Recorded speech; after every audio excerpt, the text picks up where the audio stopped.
do Evangelho. E hoje nós vamos continuar. E sempre que eu puder, vou dar uma parte dessa palavra. Mateus, capítulo 5, no versículo 4, nós vamos encontrar assim: bem-aventurados os que choram, porque serão consolados. Repita comigo: bem-aventurado os que choram, porque serão consolados. Da palavra grega, panfil, plantear, lamentar. O mundo liga o choro à fraqueza humana. E há choros que não trazem consolação, ao choro da raiva, ao choro da vergonha, por erros cometidos e não confessados, ao choro de angústia, de remorso, enfim, vários tipos de choro em que o Senhor não é buscado. Mas há um choro que traz consolação. É o choro que move o coração do Pai, que move o coração do Senhor, até que o Espírito Santo, o Consolador, desce do céu para fazer uma obra nova na sua vida, na sua casa, na sua família, fazer morada no seu coração, outrora duro, petrificado, embrutecido pelo pecado, mas que o Espírito Santo de Deus vem, convence do pecado e transforma a sua vida, a sua casa e a sua família. Em Salmos 42, nós lemos assim: assim como a corça suspira pelas correntes das águas, assim por ti, ó Deus, suspira a minha alma. Davi estava abandonado dos homens, perseguidos por adversários, e clamava por Deus da sua solidão.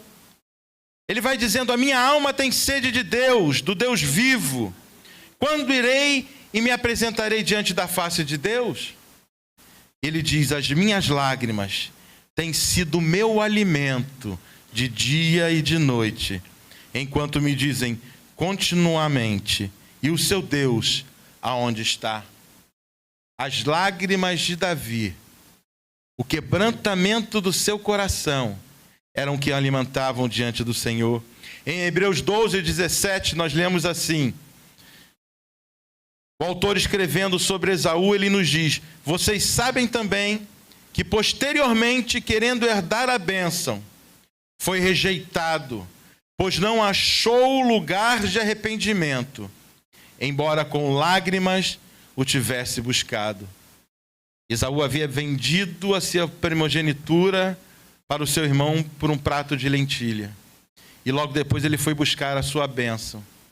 Mas ainda que clamasse e chorasse, ele não havia arrependimento. Ele só havia o sentimento da perda, de haver perdido a primogenitura. Por isso, embora estivesse com lágrimas, tivesse buscado, não alcançou. Em Lucas 22, nós lemos a história de Pedro e o episódio que ele nega a Jesus. Não há tristeza mais profunda para um filho de Deus do que ofender aquele que o amou até a morte. Não há tristeza igual ao amor ofendido. No versículo 61 nós vamos ler assim: então o Senhor voltou-se e fixou os olhos em Pedro. O galo havia cantado. Jesus estava preso. Eles haviam sido dispersados. Jesus havia predito que antes que o galo cantasse 3 vezes, Pedro o negaria. E naquele momento começam a apontar para Pedro: a tua fala te condena, você é um deles. E Pedro diz: não, não e não. E quando ele diz o terceiro não, ele ouve o galo cantar. E ele vê Jesus sendo transportado, sendo levado pelos soldados. E Pedro se lembrou da palavra do Senhor que lhe tinha dito: hoje, antes que o galo cante, você me negará 3 vezes. E Pedro, saindo dali, diz a palavra, chorou amargamente. É este choro, é este tipo de sentimento que nos aproxima do Espírito Santo de Deus. É este choro que Jesus diz: bem-aventurados que choram, porque serão consolados. Ele termina em gozo, em paz e alegria no Espírito Santo. Bem-aventurados que choram, porque serão consolados. Esta palavra grega, parakleo, ela significa chamar para o meu lado. Esse consolado que Jesus fala, parakleo, é chamar para o meu lado. Convocar, é dirigir-se, é falar a, recorrer a, apelar para, rogar, pedir de forma humilde e sem orgulho. Quando Jesus está dizendo, serão consolados, o sentido desta palavra, parakleo, é chamar para o meu lado, é convocar, é dirigir-se, é falar, é recorrer, é apelar para, é rogar, é pedir de forma humilde, final, sem orgulho, a quem pode te socorrer. É como nós falamos no último culto sobre humilde, sobre o sentido do humilde, que é o sentido de mendigo, aquele que está no final, no fim da linha, é a dependência total de Deus. Estas três palavras, essas três bem-aventuranças que Jesus coloca no princípio do Sermão do Monte, que fala da humildade, que fala do consolo e que depois vai falar do manso, ele tem sentido daquele que está na total dependência do seu Deus. Em Lucas 7, nós vamos ler assim: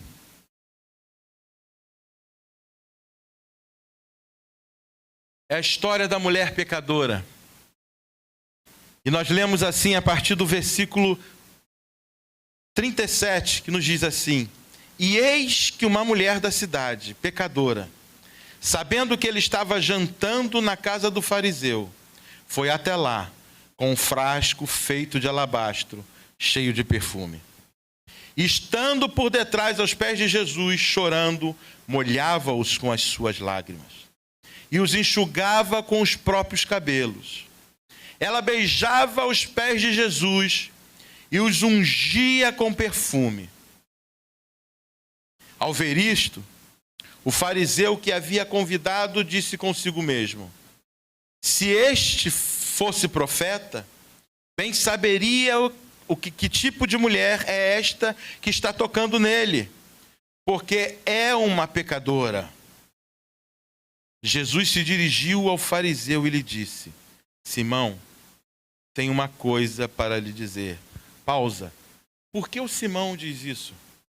Porque um rabino, um sacerdote, ele não podia se contaminar, ele não podia ser tocado por um pecador, ele não podia pisar em alguma sujeira, ele não podia tocar em sangue, ele não podia tocar em defunto. Há uma série de regras que a lei estipulava para que ele se mantivesse puro.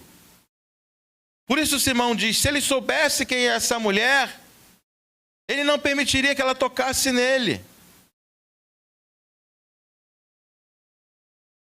Mas Jesus se dirige ao fariseu e diz: Simão, tenho uma coisa para lhe dizer. E ele responde: diga, mestre. Jesus continua: certo credor tinha 2 devedores. Um lhe devia 500 denários e outro devia 50.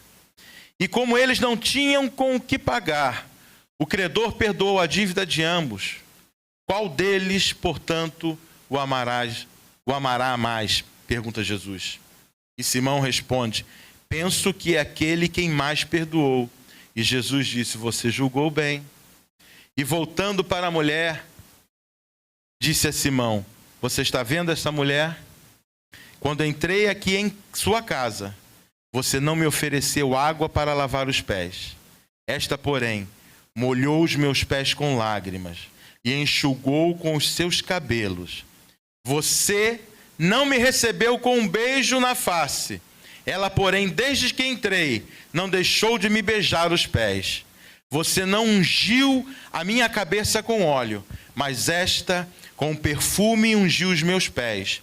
E por isso afirmo a você que os muitos pecados dela foram perdoados, porque ela muito me amou. Mas aquele a quem pouco se perdoa, pouco ama.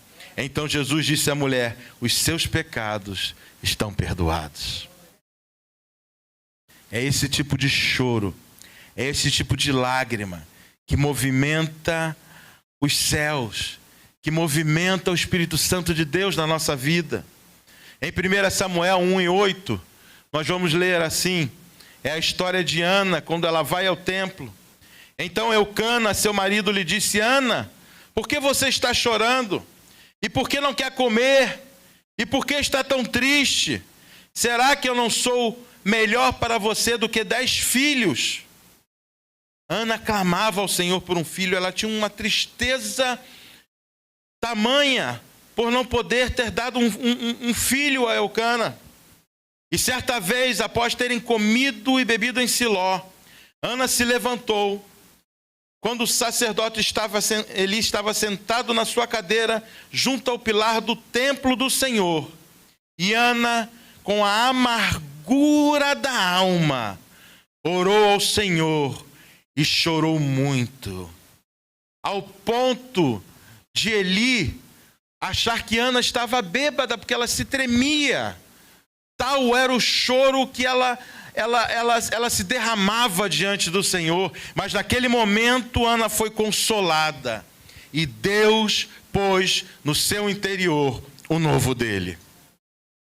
Bem-aventurado os que choram, porque serão consolados. Bem-aventurado os que choram, porque serão consolados. Paracaléu, chamar para o meu lado, convocar, dirigir-se, falar a, recorrer a, apelar para, rogar, pedir de forma humilde e sem orgulho. Sabe o que o Senhor está dizendo quando te diz: bem-aventurado os que choram, porque serão consolados? Quando o Senhor está te dizendo: paracaléu, chamar para o meu lado, convocar, dirigir-se, falar, recorrer. Coloque-se de pé nessa noite. Nós já estamos terminando nessa noite. Eu quero que você saia daqui nessa noite, levando consigo essa palavra nessa noite. Quando o Senhor nos chama e nos diz que seremos consolados, nós precisamos entender aquilo que o Senhor está a nos dizer. Quando o Senhor nos diz: chamar para o seu lado aquele que te chama como você é, Jesus. Só Ele te chama, só Ele te busca como você é, Jesus. Quando Ele te diz: Paracaléu, convoque para habitar a sua casa o Senhor dos Senhores. Convoque nessa noite Jesus para habitar a sua casa, para habitar a sua família, para habitar a tua posse, o seu trabalho, o seu estudo, aonde você estiver. Convoque o Senhor.